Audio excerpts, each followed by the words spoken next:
pemirsa di rumah, selamat datang di Podcast Kanisius. Lokasi podcast kali ini berada di Takom, Taman Komunikasi PT Kanisius, Deresan Yogyakarta.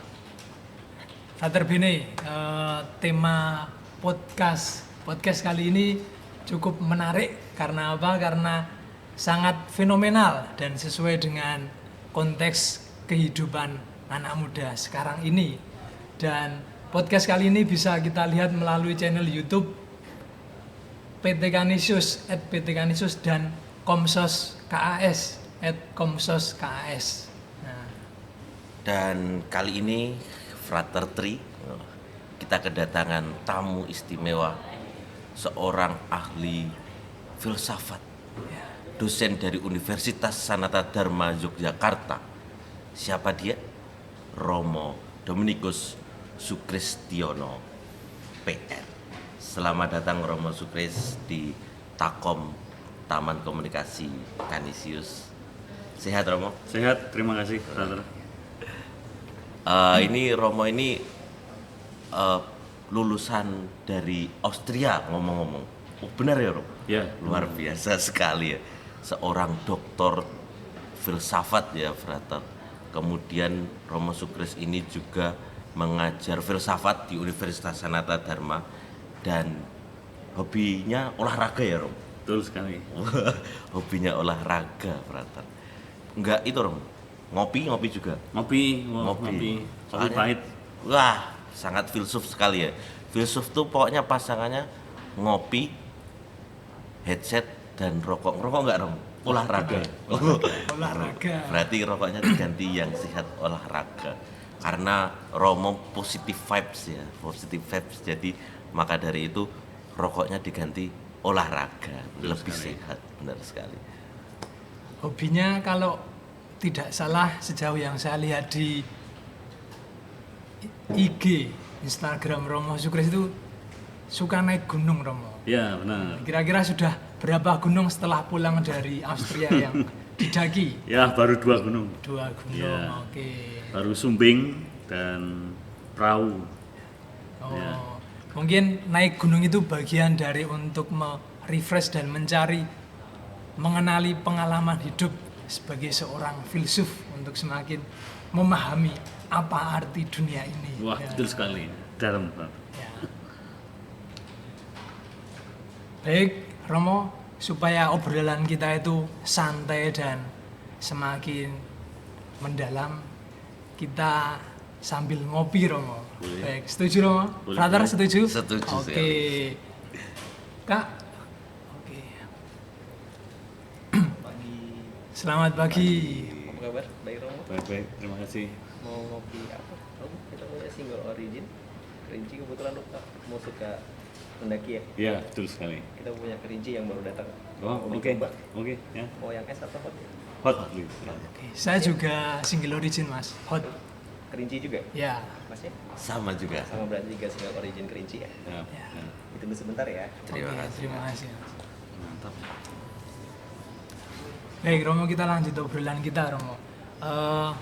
Tema kita ini kan tadi sudah dijelaskan di awal bahwa sangat kontekstual dengan kehidupan kita sekarang ini.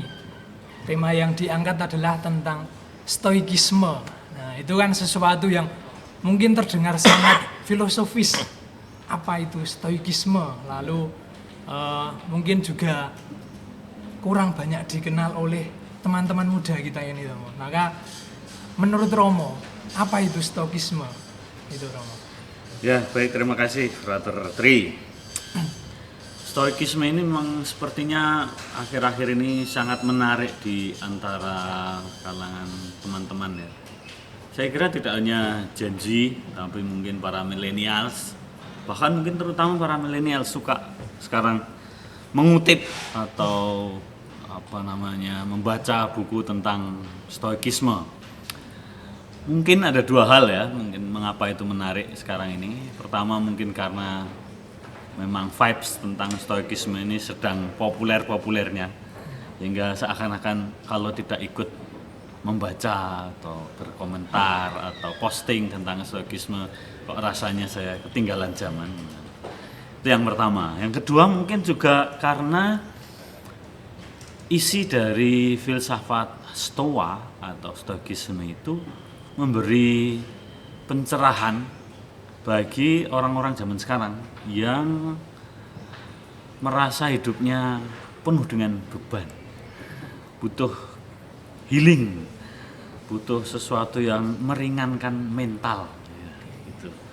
Ya, itu kira-kira mengapa Stoikisme itu sekarang populer. Itu menurut analisa saya.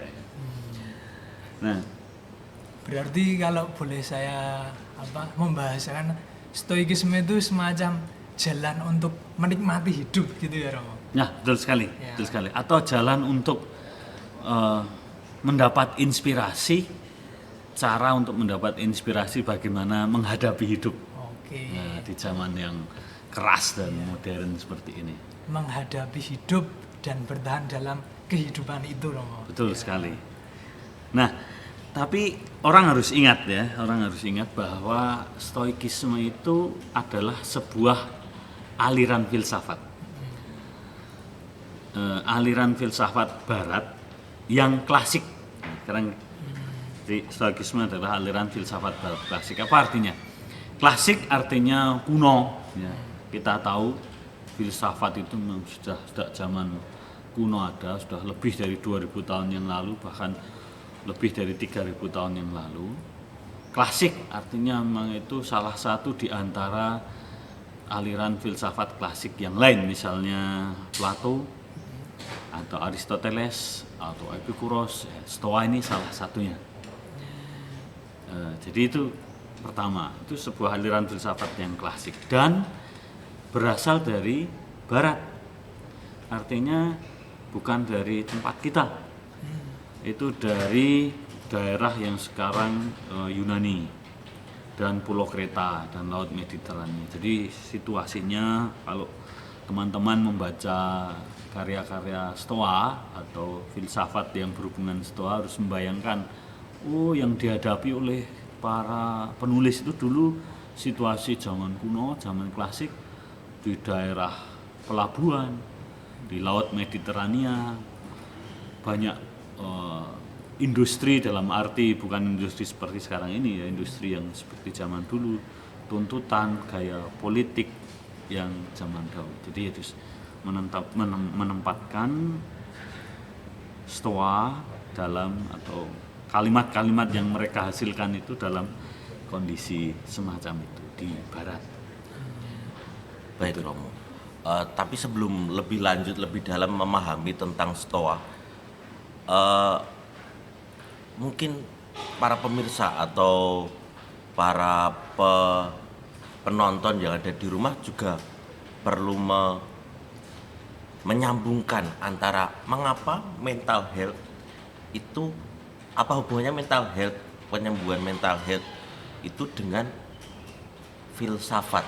Nah, itu bagaimana Romo? Apa kesinambungannya antara filsafat dan kehidupan kita sebagai manusia? Toh sekarang konsep filsafat, kalau orang memandang orang memandang mahasiswa jurusan filsafat tuh kayak aneh. Tidak ada gunanya ilmunya itu. Tidak ada, buat bekerja itu nggak bisa. Mungkin ya dalam tanda kutip sering kali kebanyakan orang tuh berpandangan filsafat tuh hanya sekedar omong doang. Nah, Romo sebagai dosen filsafat nih bagaimana membela mata kuliah filsafat atau filsafat itu sendiri? Iya. Hidup yang tidak direfleksikan tidak layak dihidupi, kata Sokrates. Nah, refleksi tentang hidupan itulah filsafat. Jadi seperti apapun hidup kita hidup di zaman apapun, filsafat itu akan selalu ada.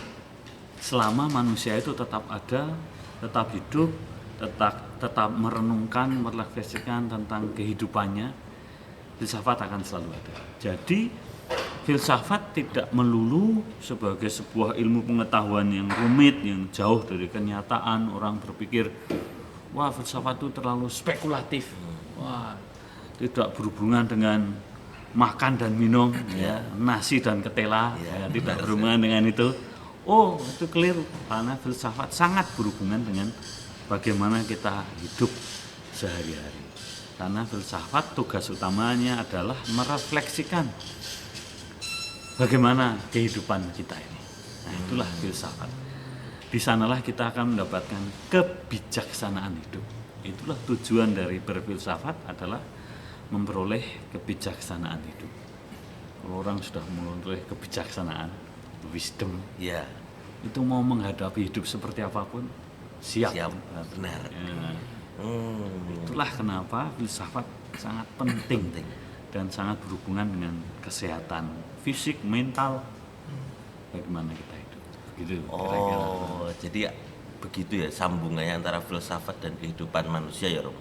Harusnya memang filsafat itu kayak menjadi landasan untuk manusia untuk hidup ya, Romo. Sehingga mungkin ketika orang itu bisa berfilsafat, semua orang di seluruh dunia ini bisa berfilsafat, mungkin tidak adanya terjadi permasalahan hidup, bunuh diri, terus pencurian dan lain sebagainya, mungkin itu bisa tidak terjadi ya, Romo. Iya, bisa jadi ya. Tetapi memang ya seperti saya katakan tadi, filsafat memang lalu tidak memberi penyelesaian atas segala persoalan.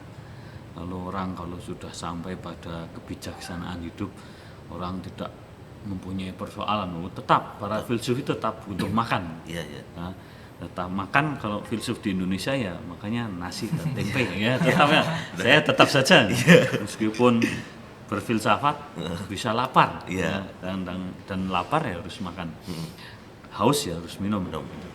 Jadi berfilsafat itu seperti kalau orang punya kebijaksanaan, filsafat merenungkan kehidupannya, orang akan mendapatkan amunisi, kekuatan untuk menghadapi realitas kehidupan. Jadi nanti entah kesimpulannya, lalu ada itu filsuf yang kesimpulannya hidup ini sudah tidak berharga lagi, mati maupun hidup tidak ada artinya.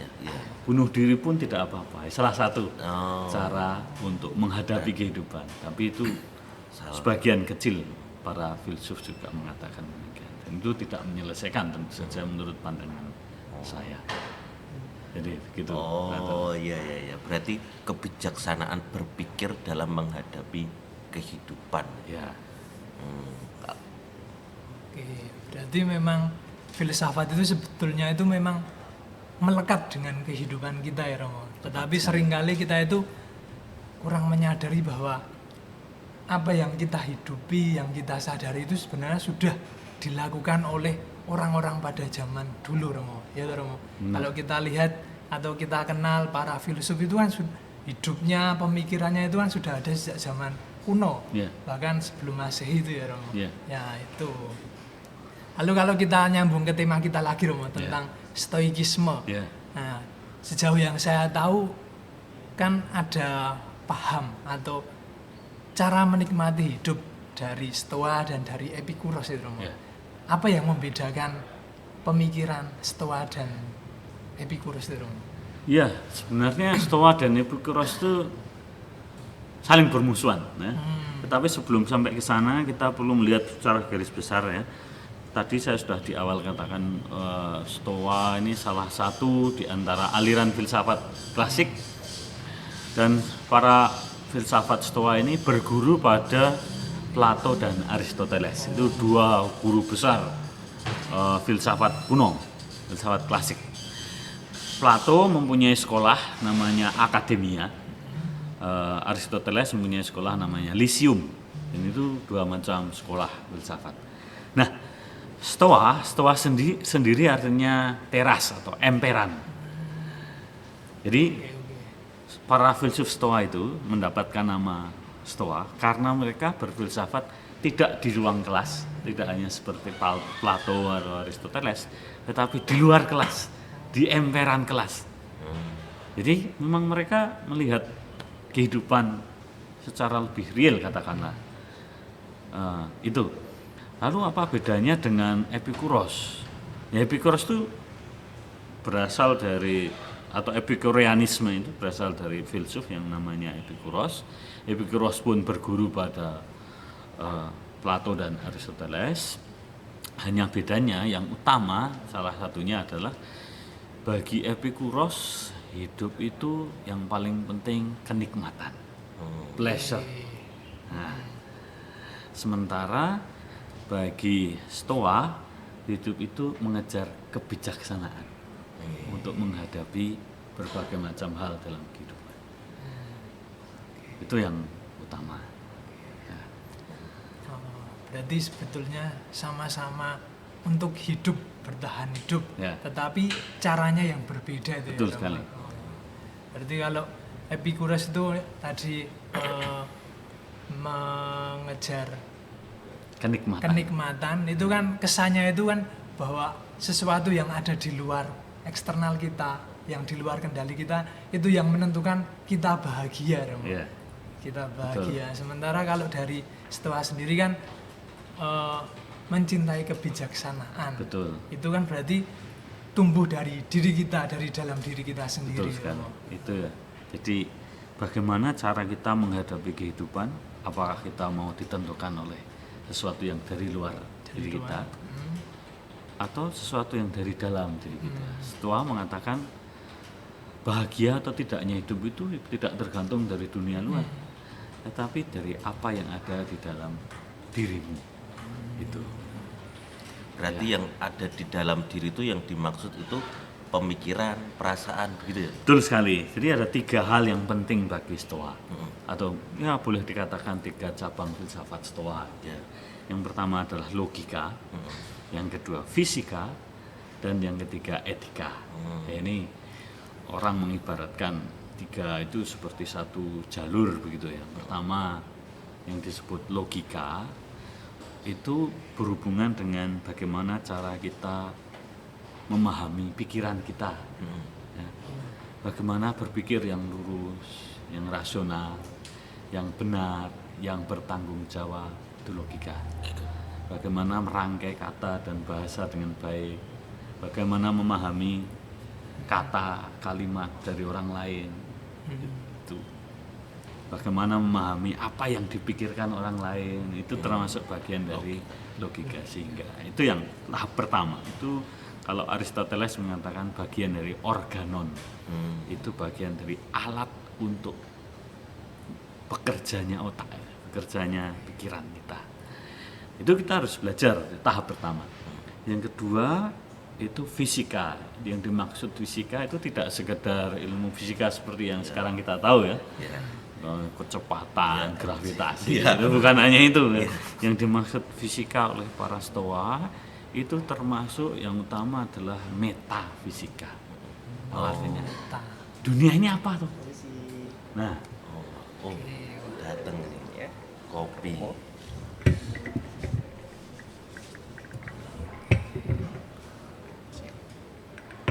terima kasih.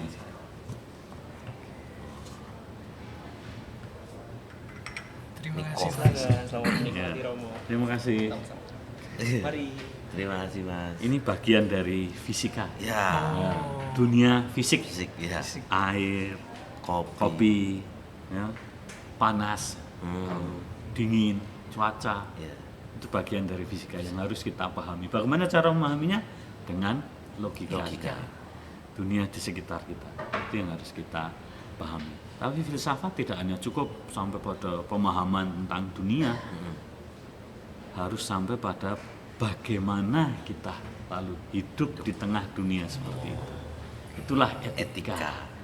Nah, Stoa itu sangat sistematis, mulai dari logika, fisika, lalu etika. Itu 3 cabang filsafat yang digeluti oleh para Stoa.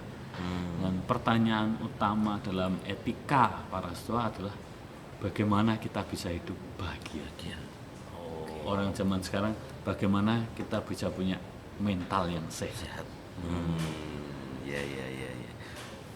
Tapi begini Romo, mungkin bisa dijelaskan. Kadang itu pemirsa yang ada di rumah itu tidak mungkin bahagia itu sekedar hahihi atau yang penting yang nyaman, yang enak itu bahagia Romo. Ya. Bedanya bahagia dengan senang itu apa Romo? Mungkin bisa dijelaskan Romo. Wah, bahagia, jadi orang bahagia. orang bahagia itu seperti apa? Menurut kaum Stoa, Stoa ini mengamini apa yang dikatakan oleh Aristoteles. Kebahagiaan itu artinya hidup yang sesuai dengan eudaimonia. Nah, kebahagiaan itu hidup yang eudaimonistik. Apa itu? Apa itu? Nah, tidak hanya secara emosional senang, itu kan emosi, tetapi hidup yang subur, hidup yang berkelimpahan, itu eudaimonia. Hidup yang membahagiakan itu hidup yang berkembang dengan penuh. Nah, kemana arah berkembangnya penuh itu?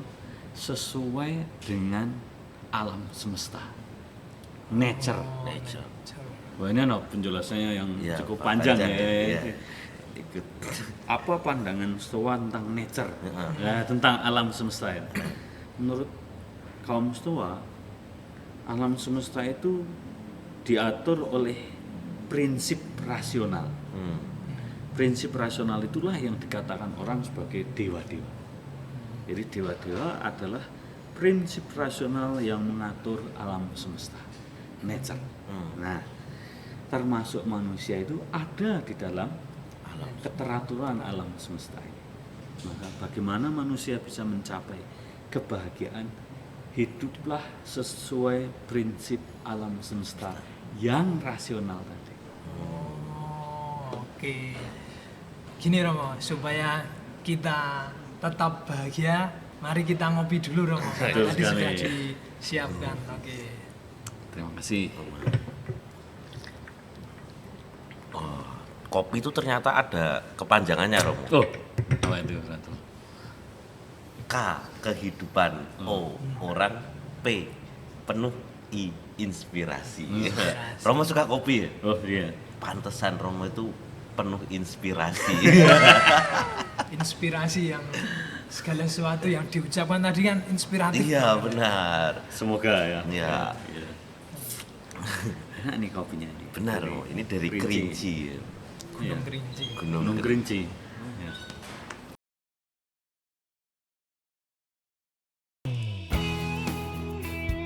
Ini adalah tempat di mana mimpi dan pengetahuan bertemu. Di sini, setiap sudutnya dirancang untuk mendukung perjalanan pembelajar sejati. Mahasiswa belajar dan bekerja di meja. Dengan suasana yang nyaman dan tenang. Ini adalah tempat di mana ide-ide besar lahir dan berkembang. Teman-teman bercengkrama sambil menikmati kopi dan makanan. Barista menyajikan kopi dengan senyuman. Kami menawarkan aneka pilihan kopi spesial dan menu yang lezat, mendukung setiap langkah kecil menuju impianmu. Ya benar, Takom, tempat di mana pembelajar sejati mewujudkan mimpi mereka.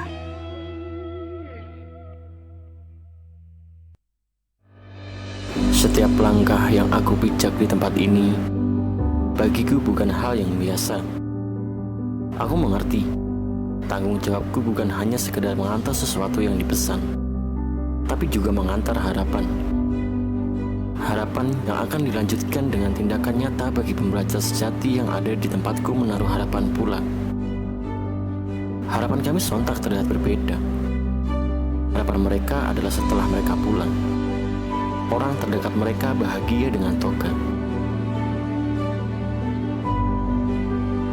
Harapan kami, setelah kami pulang orang terdekat kami bahagia dengan korsan. Dan benar, di sini tempat harapan dan impian akan terwujud.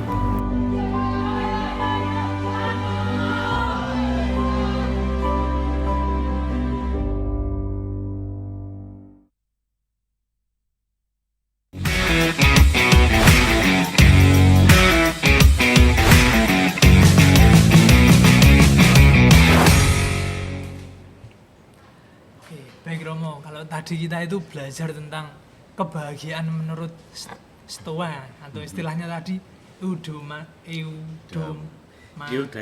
eudaimonia itu tadi Romo. Kita fenomena sekarang itu kan anak muda itu kan seringkali kebahagiaan itu kan tersamarkan ya Romo. Tersamarkan artinya kalau kita lihat dengan like and dislike itu kan mereka sudah bahagia. Padahal kan kalau kita gali lebih dalam itu kan kurang sesuai dengan pemikiran Stoa. Nah, mungkin tips cara hidup bahagia menurut Stoa itu kira-kira apa ya Romo? Supaya kita teman-teman muda di sini juga bisa seperti ini toh menurut filsuf Stoa gitu. Wah, ini sangat menarik ini, karena saya sendiri merenungkan ini juga tercengang-cengang karena sangat inspiratif juga untuk hidup saya. Saya mengumpulkan ya kira-kira ada berapa ini? 10 tips hidup bahagia menurut Stoa. Tapi ini menurut tafsiran saya ya. Ini menurut tafsiran saya. Setiap orang yang membaca karyanya Stoa, membaca sendiri karyanya langsung bisa menemukan tips-tips yang lain tentu saja. Dan itu saran saya. Baca buku yang langsung berhubungan dengan Stoa. Kalau Anda bingung, 3 tokoh yang utama itu namanya yang pertama Marcus Aurelius. Marcus Aurelius ini seorang filsuf juga seorang politikus ya, seorang raja. Yang kedua itu karya-karyanya Seneca. Seneca mengumpulkan atau menulis surat-surat untuk sahabatnya. Wah, macam-macam itu tentang persahabatan, tentang cinta, tentang kerumunan, sangat relate dengan sekarang ini. Dan nanti kita bahas satu persatu ya. 10 tips hidup bahagia nih. Dan yang ketiga itu penulis Epictetus. Itu tulisannya saying itu apa?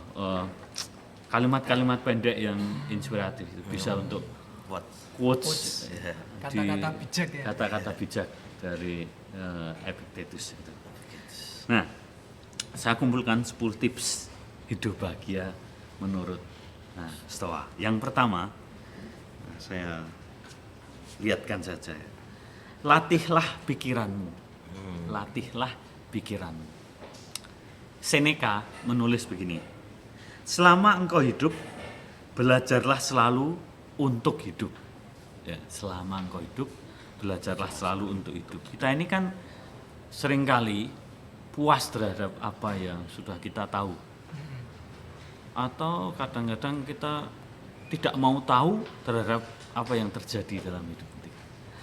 Nah, Seneca mengatakan, selama kamu hidup, belajarlah selalu untuk hidup. Jadi, setiap hari dengan bertambahnya umur kita, orang kan umur selalu bertambah ya. Tidak mungkin umur orang berkurang ya. Iya benar. Kalau wajah berkurang, Wajah berkurang, apa berkurang bisa. Umur nggak bisa. nggak bisa. Nah, selama kita hidup, belajarlah selalu untuk hidup. Karena umur kita tidak bisa berkurang, selalu bertambah, pengalaman hidup kita akan selalu bertambah. Ada kesusahan bertambah, kesedihan bertambah, pengalaman kekecewaan bertambah, tapi juga kebahagiaan bertambah. Banyak hal yang positif bertambah. Disitulah kita belajar terus-menerus untuk hidup. Orang yang bahagia adalah orang yang pikirannya terlatih. Pikiran terlatih. Pikiran terlatih. Karena yang bisa membuat bahagia dirimu sendiri. Gitu kata Seneca, kata Stoa. Orang lain tidak akan bisa membuat hidupmu bahagia. Yang bisa membuat bahagiamu dirimu, ya dirimu sendiri. Berarti betul ada istilah kebahagiaan kita itu tanggung jawab kita sendiri ya Romo. Ya, karena sekali. yang menciptakan kita sendiri. Ya. Bukan karena orang lain, bukan karena benda materi apapun, tapi kita sendiri. Ya. Pikiran kita itu ya Romo. Gitu ya. Betul sekali itu. Ada orang yang hidupnya semua berkecukupan, Ya. tapi tetap tidak bahagia. Benar. Karena dia pikirnya skrupel. Wah, nanti kalau seperti di perikop kitab suci itu ya, orang yang kaya semua berkecukupan. Wah, nanti siapa yang mencuri ya? Jangan-jangan uang saya dimakan tikus. Tadi sudah saya beri perangkap tikus. Oh, jangan-jangan dimakan anjing. Wah, tadi saya beri, jangan-jangan pikiran kita sendiri yang membuat kita tidak bahagia. Maka latihlah pikiranmu selama kamu hidup supaya bisa terus-menerus berkembang. Itu tips pertama dari Stoa. Lanjut Romo, tips kedua. Tips kedua, ini yang saya kira juga sangat menarik untuk kita. Sembuhkanlah dirimu sendiri. Penting. Kita kan seringkali berpikir kalau kita sakit harus pergi ke dokter. Tidak salah itu, benar. Karena mereka lebih ahli, lebih expert terhadap apa yang kita derita. Kalau persoalan mental, Psikolog. kita pergi ke orang yang lebih pintar ya, psikolog, kalau lebih parah psikiater. Itu tidak salah.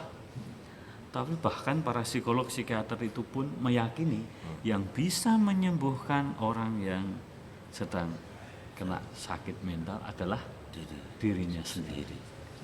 Dan pesan dari Seneca itu begini, 2 hal yang mesti kita tinggalkan. Ada 2 hal yang mesti kita tinggalkan. Yang itu ketakutan akan kesusahan di masa depan, dan ketakutan akan kesusahan di masa lalu. Mengapa? Karena yang pertama, ketakutan akan kesusahan di masa depan belum ada, tidak ada, berarti kan sekarang tidak ada. Dan ketakutan akan kesengsaraan di masa lalu sudah tidak ada. Betul. Yang sering buat kita takut tidak bahagia itu ternyata hal yang tidak ada. Ya, benar. Nah, maka itu cara untuk menyembuhkan diri kita sendiri. Dan kita tahu pasti setiap orang pernah merasa sakit ya. Pernah. Saya, brother, pasti para pemirsa juga pasti pernah merasa sakit. Fisik maupun hati. Putus cinta, ditolak. Sudah ditolak, diputus lagi. Sudah gimana coba? Merasa diri diterima. Gitu. Itu kan sakit sekali. Sudah merasa diri diterima, ternyata ditolak dan merasa diri diputus padahal ditanggapi aja tidak. Benar. Yang menyiksa kan pikirannya sendiri. Overthinking. Ya. Berarti memang kekuatan pikiran itu begitu sangat berpengaruh Iya. hidup kita ya Romo. Ya. Kalau kita tidak meyakini atau keyakinan-keyakinan dalam diri kita itu yang menggerakkan kita setiap hari.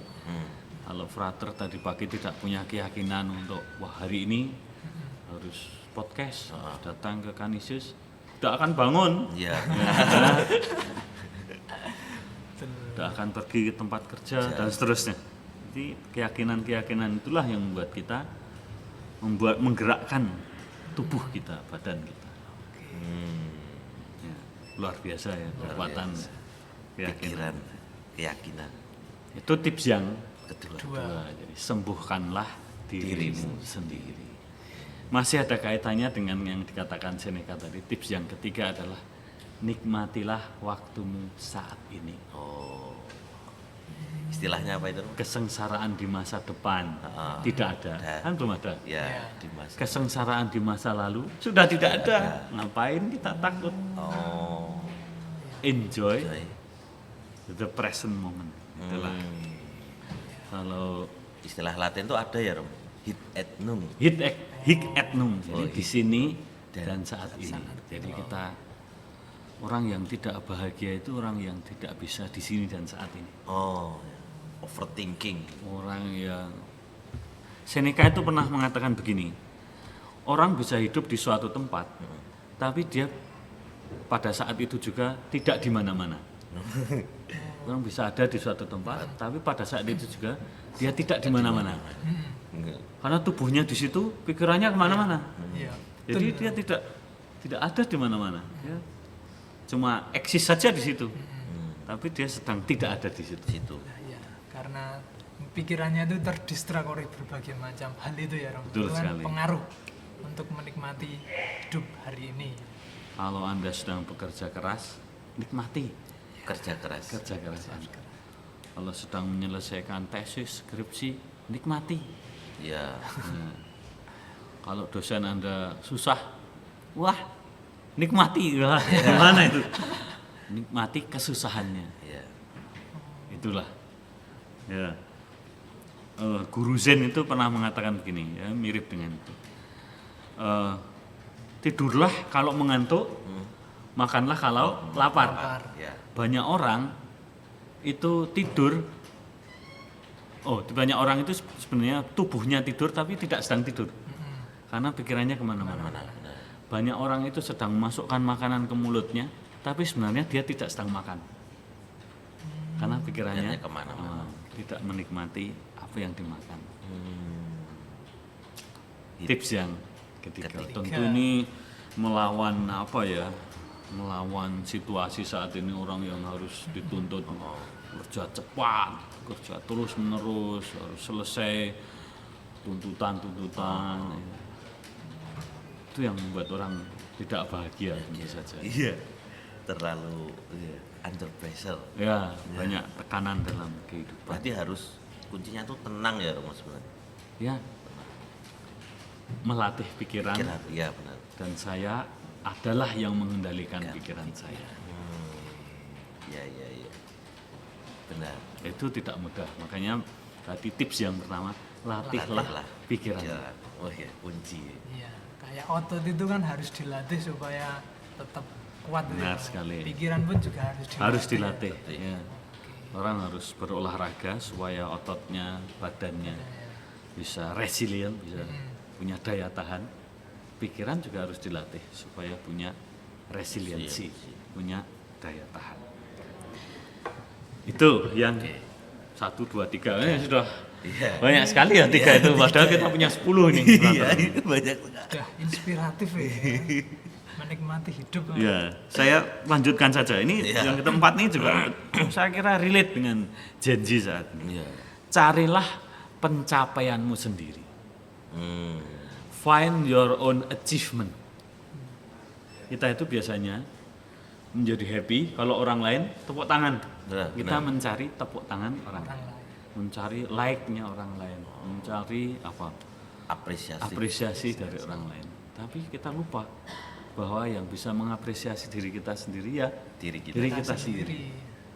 Nah, tips yang keempat, berikanlah apresiasi pada pencapaianmu sendiri. Kamu pencapaianmu apa? Hari ini saya menyelesaikan tugas menulis paper sudah 4 paragraf. Wah, achievement. Saya harus memberi apresiasi pada diri sendiri. Padahal harus 50 paragraf ya, 4 paragraf sudah diberi apresiasi. Atau hari ini saya harus menyelesaikan tugas 50 item, saya sudah 1 item selesai. Nah, diberi apresiasi. Yang bisa memberi applause pada diri kita ya terutama diri kita sendiri. Ya. Seneca mengatakan ini, be your own spectator, be your own spectator, seek your own applause. Jadilah penonton yang bertepuk tangan untuk dirimu sendiri dan carilah applause untuk dirimu sendiri. Jangan kau gantungkan tepuk tangan dan applause pada orang lain. Bukan, maksudnya itu bukan berarti itu kita tidak membutuhkan apresiasi orang lain gitu ya, Bro? Bukan, itu dalam arti tidak menggantung. Nanti ada tips yang berapa ya? Ke-8 atau ke-9 itu kita tetap membutuhkan orang lain dalam arti positif, tapi kita tidak menggantungkan menggantungkan diri kita, apresiasi itu pada orang lain. Kita hidupmu sendiri, kamu, kebahagiaanmu adalah tanggung jawab. Berarti ada ya syukur, enggak ya yang penting saya. Ya, betul. Dan Anda harus bisa mengapresiasi diri Anda sendiri. Jadi memang perlu ya kita memberikan reward untuk diri kita sendiri setelah melakukan, terutama bagi teman-teman yang bekerja itu kan kadang seringkali kerja di kantor tidak mendapatkan apresiasi. Siapa yang akan memberikan apresiasi kalau tidak kita sendiri gitu. Nah, makanya hasilnya seringkali sambat. Jadi orang sambat itu karena tidak bisa memberikan apresiasi diri sendiri. Itu tidak mengapresiasi diri sendiri. Iya, harusnya Bagaimana kalau gagal? Nah, Nah, ini bagaimana kalau gagal? Ya, gimana itu Romo? Gimana? Apakah kita harus mengapresiasi juga kegagalan kita? Saya kira Stoa akan mengatakan begini, perkiraan saya ya. Iya, iya. Kegagalan itu bagian dari perjuanganmu untuk mencapai pencapaianmu, achievement. Kalau sesuatu yang kamu inginkan tidak tercapai, itu nikmatilah itu. Oh iya, iya. Nikmatilah ketidaktercapaianmu itu. Tentu tidak diberi aplaus Ya. Jangan diberi aplaus pada kegagalan, tapi nikmatilah bahwa kamu sedang tidak berhasil. Ya. Itu sulit. Hmm. Menikmati kegagalan itu sesuatu yang sulit. Dan ketika sudah menikmati kegagalan, orang akan harus bisa mengapresiasi bahwa dirinya, oh saya sudah menikmati kegagalan saya. Nah, baru di situ diberi apresiasi. Saya bisa loh menikmati kegagalan saya. Tentu saya tidak akan hanya berkubang di kegagalan saya. Nah, Itu tips yang kelima sekarang ya. Tips yang kelima. Ini belajarlah seni berpuas atas apa yang ada. Oh iya, iya, iya, iya, paham. Orang yang paling miskin itu bukan orang yang tidak punya apa-apa. Ini kata Seneca. Orang yang paling miskin bukan orang yang tidak punya apa-apa, tapi orang yang bernafsu menginginkan terus-menerus sesuatu yang lebih. Itu orang yang paling miskin. Orang yang punya uang bermiliar-miliar dan bermacam-macam hal sudah ada dalam hidupnya, bisa jadi tetap miskin. Karena tetap menginginkan banyak hal, tidak mampu berpuas atas apa yang dipunyai. Itu tidak ada rasa syukur. Bahkan Seneca mengatakan banyak orang kaya menjadi budak atas kekayaan. Ya. Tapi banyak orang miskin yang menjadi tuan atas hidupnya. Menarik nih Romo, karena kita diminta untuk belajar berpuas atas apa yang sudah ada. Itu kan artinya kita mampu mengendalikan diri kita sendiri, bersyukur atas segala sesuatu yang ada dalam hidup kita. Itu ya Romo. Iya, benar sekali. Seneca sendiri seorang kaya. Seneca itu orang kaya. Dan dia selalu mengatakan begini, meskipun saya kaya, saya berpikir setiap hari bahwa saya kehilangan semua kekayaan saya. Nah, dia tidak menggantungkan hidupnya pada kekayaan yang dimiliki. Ya, ya. Itu tips kelima. Ya, ya. Lanjut Romo. Lanjut, Romo. Tips Yang ke-6. Tips ke-6, ini tadi yang ditanyakan Frater ini. Bagaimana lalu kita sikapnya terhadap orang lain. Ya. Ya. Seneca mengatakan, hiduplah untuk orang lain. Menjadi bahagia itu, you must live for your neighbor if you live for yourself. Anda harus hidup bagi orang lain kalau Anda ingin hidup untuk diri Anda sendiri. Anda harus hidup untuk orang lain kalau Anda ingin hidup untuk diri Anda sendiri. Gimana ini caranya ini? Kita sudah banyak melihat contoh ya. Orang-orang yang hebat, Nelson Mandela, Bunda Teresa, hidup untuk orang lain. Dan mereka mendapatkan kebahagiaan hidupnya karena hidup untuk orang lain. Orang tua kita bekerja setiap hari. Mereka mendapatkan kebahagiaan hidup karena menghidupi anak-anak dan keluarga. Untuk orang lain. Untuk orang lain. Jangan pernah hidup untuk diri Anda sendiri kalau Anda ingin hidup bahagia. Hiduplah untuk orang lain kalau Anda ingin bahagia. Oke. Luar biasa sekali. Seruput dulu Romo kopinya. Ya. Supaya tetap bahagia. Baik.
parents, pernah dengar tentang buku ramah cerna belum? Buku ramah cerna adalah buku yang berisi materi teks atau gambar yang mudah dicerna oleh jenjang pembaca dini dan jenjang pembaca awal. PT Canisius menerbitkan seri buku ramah cerna yang dibagi dalam 4 jenjang untuk menyesuaikan tahap perkembangan membaca anak. Pada seri ini terdapat tanda perjenjangan di cover depan dan belakang, serta keterangan usia pembaca untuk memudahkan parents supaya tidak salah pilih jenjang buku. Di dalam buku diberikan keterangan tentang karakteristik buku ramah cerna serta panduan penggunaan buku untuk orang tua. Setiap jenjang dalam buku ramah cerna ini dirancang berdasarkan jumlah kata dalam kalimat, jumlah kalimat tiap halaman, serta pola suku kata. Menariknya, di setiap buku diselipkan pula aktivitas untuk anak, supaya proses belajar membaca makin menyenangkan. Gimana parents? Tertarik nggak sama seri buku ini? Kami masih punya seri buku berjenjang lainnya loh.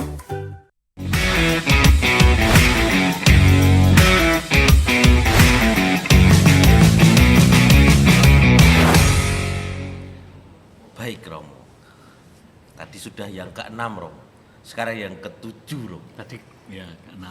Ke-6 Yang ke-7 ya. ya melanjutkan yang tadi ya, hidup untuk orang lain. Yang ke-7 itu hadapi kesusahan hidup, jangan menghindar. Frater punya kesusahan hidup, punya kan? Punya. Frater juga punya. Saya kira setiap orang punya kesusahan hidup. Ada banyak hal kita itu, setiap orang punya kesusahan hidup. Dan bagaimana kita kalau istilahnya coping dengan persoalan hidup itu? Macam-macam. Orang bisa menghindar, Ya. orang bisa menganggap itu tidak ada, ya, dan seterusnya. Stoa atau Seneca mengatakan jangan menghindar. Ketika kamu menghadapi persoalan hidup, hadapi. Ya. Itu kalau prinsip saya dulu waktu saya bekerja di sebuah institusi itu, kalau ada persoalan, datang, hadapi, selesaikan. Datang, Hadapi. jangan pernah menghindar. Datang, hadapi, apa alternatif penyelesaiannya dan seterusnya, selesaikan. Nah, mungkin penyelesaiannya bisa cepat, bisa lambat, ya. Tapi jangan pernah menghindar. Seneca mengatakan begini, bagaimana cara pandang kita terhadap persoalan jauh lebih penting daripada besar kecilnya persoalan itu sendiri. Bagaimana cara pandang kita terhadap persoalan jauh lebih penting daripada besar kecilnya persoalan. Persoalan itu bisa banyak, tapi cara pandang kita untuk menghadapi persoalan itu jauh lebih penting. Perspektif. Itu orang yang kemarin waktu Olimpiade, salah satu pesenam Indonesia itu, pesenam gimnastik, Rifda, sakit kakinya, ya. Kalau Frater memperhatikan, tapi ia tetap tampil, tetap senam meskipun kakinya sakit dan cedera. Mengatasi persoalan hidupnya, memandang bahwa itu kesempatan yang sangat berharga untuk tampil di Olimpiade.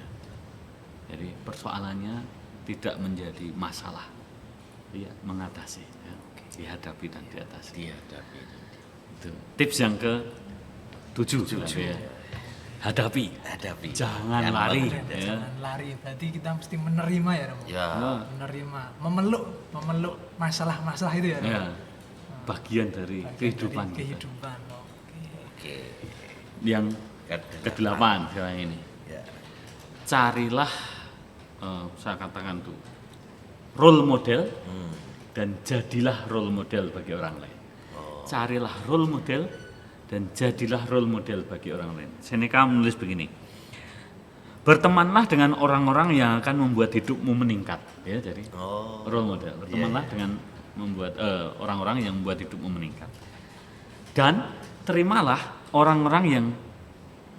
dengan senang hati orang-orang yang hidupnya bisa berkembang. Karena mereka akan belajar dari kita. Ya. Dengan mengajar kita belajar. Itu kata Seneca. Dengan mengajar kita belajar. Dengan membimbing orang, menemani orang, kita pun belajar sesuatu tentang kehidupan. Menjadi lebih bijaksana. True. Jadi kalau Anda ingin jadi guru yang baik, jadilah murid yang baik. Ketika Anda jadi murid yang baik, Anda akan jadi guru yang baik. Itu yang ke-8. Yang ke-9. Nah ini. Jangan hanya hidup panjang, tapi hidup yang luas. Maksudnya gimana, Romo? Orang kan inginnya kalau ulang tahun itu yang dinyanyikan apa? Panjang Umurnya kan? Tidak pernah menyanyikan luas umurnya gitu, enggak pernah. Berat. Luas hidupnya. Luas hidupnya itu tidak pernah. Orang nanya kan orang yang penting umurnya panjang. Sampai tua. Tapi menurut Seneca umur panjang tidak cukup, tidak menjamin kebahagiaan. Benar. Orang bisa jadi umurnya panjang, tapi ia hanya ada, gitu. Tidak hidup. Orang bisa jadi umurnya panjang, tapi tidak hidup. Artinya hidupnya tidak meluas, tidak ada pengetahuan baru, tidak punya kebijaksanaan yang baru. Orang tidak belajar dari kehidupan. Maka jangan hanya umur panjang, tetapi hiduplah yang luas. Nah, punya teman yang banyak, ya. Anda akan semakin bahagia. Tidak hanya berumur panjang. Dan yang terakhir, setelah itu semua ya, itu 9 tips itu. 9 tips. Satu hal yang menarik itu dari Stoa, pesannya, kalau kamu ingin bahagia, buatlah filsafatmu sendiri. Wah, menarik nih. Dengan kata lain, lupakan itu semua 9 itu. Sekarang menurut you, hidup yang bahagia itu seperti apa? Tentukan. Kalau itu tadi yang 9 itu berguna, pakailah. Kalau tidak berguna, tinggalkan. Tapi ingat, logika, fisika, etika. Untuk bisa membuat filsafat sendiri, orang harus tahu bagaimana jalan pikiran yang benar, yang rasional, dan bagaimana alam semesta ini rasional. Nah, kita itu seringkali tidak bahagia, berkesusahan menurut Stoa, karena kita tidak sesuai dengan alam. Tidak sinergi. Tidak hidup sesuai dengan bagaimana alam. Alam bukan berarti yang bebas merdeka, tapi alam itu menurut Stoa rasional, diatur oleh prinsip-prinsip rasional. Kekecewaan kita, masalah-masalah yang itu, kalau kita lihat, pasti ada sesuatu yang tidak masuk akal di sana yang membuat kita menderita. Maka carilah kebahagiaanmu sendiri, carilah filsafatmu sendiri, pertanggungjawabkanlah secara rasional sesuai bagaimana dengan alam yang rasional. Menarik nih. Keteraturan dari belajar dari alam itu penting ya, Romo. Benar sekali. Karena kan ada istilah segala sesuatu yang chaos nanti pasti akan menemukan kosmos, ya Romo. Sesuatu yang chaos, yang obrak-abrik itu nanti akan menemukan keteraturannya sendiri. Itu juga bagaimana kita menjalani, menghidupi hidup ini, pastinya segala persoalan, penderitaan itu juga akan menemukan kebahagiaannya sendiri. Iya. Gitu. Jadi ketidakbahagiaan itu karena sesuatu hal tidak alamiah dalam hidup. Benar. Oh, paham. Ya, gitu. Ada satu tips lagi yang dari Stoa ini sangat mungkin relate dengan tips tentang on friendship, tentang persahabatan. Nah, ini kita saya itu sering kali mendapatkan pesan dari atau curhat gitu dari teman-teman itu, wah kok teman saya ternyata selama ini bullshit gitu, membohong, ember, wah sudah saya ceritakan semua rahasia saya, oh ternyata besti adalah maut. Besti adalah maut, tidak bisa dipercaya, tidak bisa diandalkan lagi. Seneca menulis begini, seseorang yang kau pandang sebagai sahabat haruslah orang yang kau percaya. Seorang yang memandang sebagai sahabat. Kalau engkau tidak percaya dengan orang itu dan tetap menganggap dia sahabat, kamu sedang membohongi dirimu sendiri. Oh, berarti mending tinggal Lalu siapa orang itu bagi kita? kenalan. Benar sekali. Oh, kenalan. Kita anggap itu orang ya kenalan di antara satu kenalan yang lain lah. Bukan sahabat. Bukan sahabat. Orang yang sahabat benar-benar adalah orang yang bisa kita percayai dan kepadanya kita bisa ya menaruh kepercayaan terus-menerus. Wow, luar biasa sekali ya. Bisa sungguh-sungguh survive kita sebagai manusia dengan prinsip-prinsip stoikisme ini. Oke Romo, sekarang kita masuk ke sebuah kesimpulan dari segala perbincangan kita selama kurang lebih 1 jam ini. Apa yang bisa disimpulkan atau sesuatu yang pesan untuk para pemirsa yang ada di rumah biar gul. Apa Romo? Ya, pesan saya hanya satu, seperti halnya yang dikatakan Socrates tadi. Hidup yang tidak direfleksikan, hidup yang tidak direnungkan, tidak layak dihidupi. Jangan cuma ngalir saja. Ambillah waktu untuk melihat kehidupan. Kalau sudah itu, mungkin tadi dari Stoa ada yang berharga, misalnya kalau ada persoalan hidup, datang, hadapi, selesaikan. Jangan menghindar. Nah, saya kira itu, semoga itu berguna banyak orang. Jadi, jangan lupa untuk melihat, merefleksikan, merenungkan tentang hidup kita sendiri. Itu. Terima kasih Romo Sukris. Baik, Romo Frater, kita sudah sampai di penghujung acara kita. Maka terima kasih pertama-tama kepada Romo Sukris yang sudah berkenan hadir dan memberikan inspirasi untuk kami dan teman-teman yang lain untuk bagaimana menikmati hidup ya Romo, menikmati hidup ala stoikisme itu.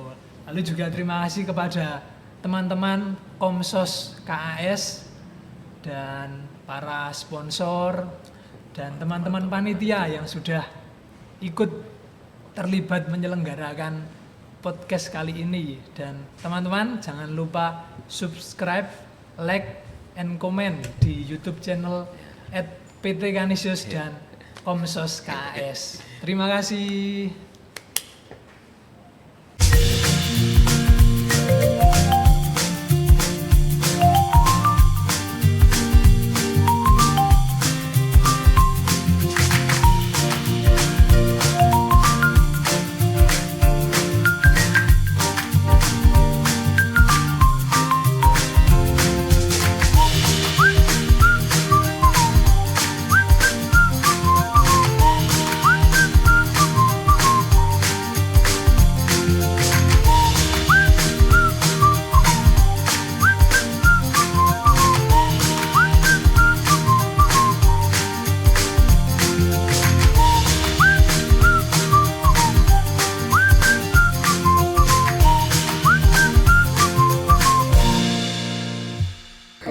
Teman-teman, ini majalah Utusan edisi September 2024 ini spesial sekali. Kenapa? Karena isinya adalah memuat surat-surat dari semua umat Katolik dan juga yang non-Katolik pun juga menulis surat kepada Bapak Paus. Nah, ini sebagian dimuat di sini. Nah, jadi pengen tahu nggak ceritanya seperti apa, surat yang ditujukan kepada Bapak Paus seperti apa? Baca Utusan edisi September 2024. Real life itu terus berjalan, meskipun semesta selalu menghadang. Inilah real life, inilah pilihanku. Milk Life siap jagain kita dengan standarisasi tinggi proses farm to table. Milk Life, real milk for real life.